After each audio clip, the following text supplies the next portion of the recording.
93, 92, 93, 92 hətta Qarabağ Savaşında biz Gürcüstandaydıq.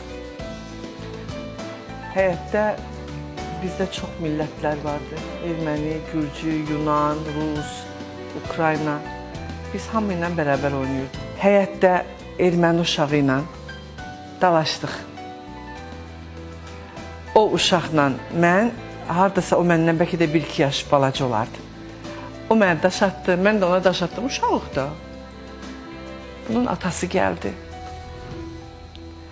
Qulağımın dibinə bir şillə çəkdi. Qız uşağına. Qulağımın dibinə bir şillə çəkdi. Bax bu qulağım. Mənim gözümdən ot çıxdım, ağlamadım. Erməni vurmuşdu deyə. Qulağımdakı o səs nə idisə, bəlkə də mən kar olardım.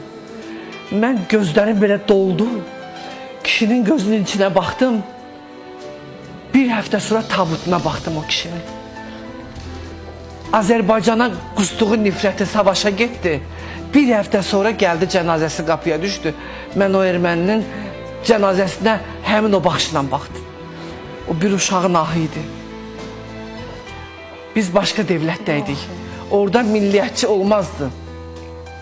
Orada bizim ixtiyarımız yoxdu. Erməni uşağı, Gürcü uşağı ayırmağa olmazdı. Orada o bir Azərbaycan uşağını vurdu. Və mən onu belə atama demədim, anama demədim ki, savaş qopar. Burada Azərbaycanlılar bir-birinə dəyər.